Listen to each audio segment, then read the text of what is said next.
Ce jeudi, aux alentours de 18 h heure française, ou l'heure affichée à l'écran en cas de changement, la Chine lançait pour la seconde fois ce qui pourrait être une navette spatiale autonome à but militaire.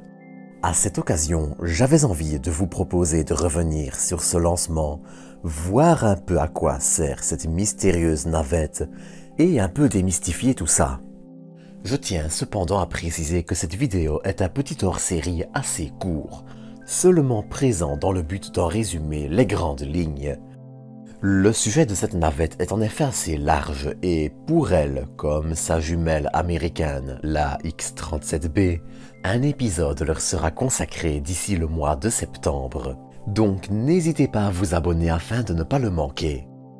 Le lancement dont on va parler date en effet d'il y a tout au plus quelques heures, réalisé par une fusée longue marche, dont le nom devrait plutôt être Changzheng 2F. On sait en réalité à la fois peu et beaucoup de choses sur ce véhicule. Lors d'un précédent lancement, avec un vol ayant duré du 4 au 6 septembre 2020, la Chine avait inauguré pour la première fois un prototype d'avion spatial réutilisable. Mais malheureusement, le mystère reste encore assez épais autour de ses réelles capacités. Car le programme semble, en effet, vraisemblablement rattaché au programme d'avion spatial Shenlong.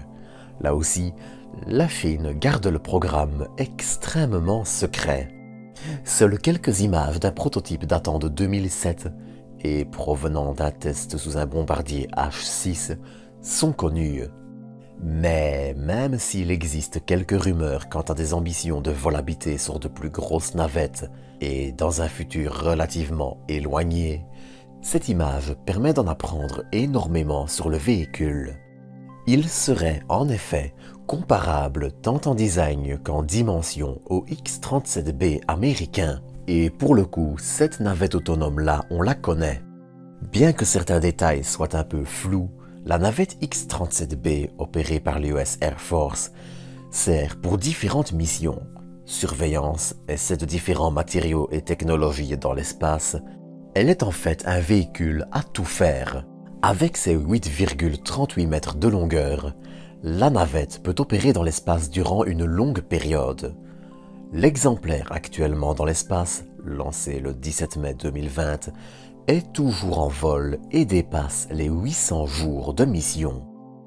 Si l'utilisation d'une navette n'est pas essentielle pour les expériences menées avec elle, mais là aussi un autre épisode sera bientôt dédié à elle, Shenlong comme le X-37B sont surtout là pour permettre à chaque pays de montrer que lui aussi est capable d'opérer ce type de véhicule.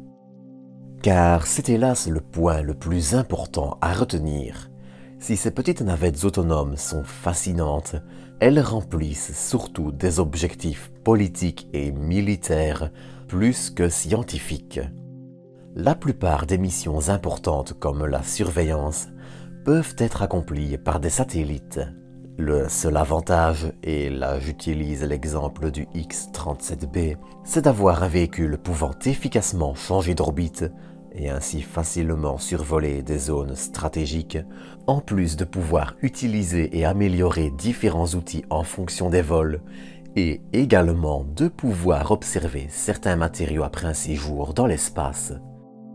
Là aussi, il peut être utile de ramener des équipements pour voir comment ils se sont comportés après une mission dans l'espace.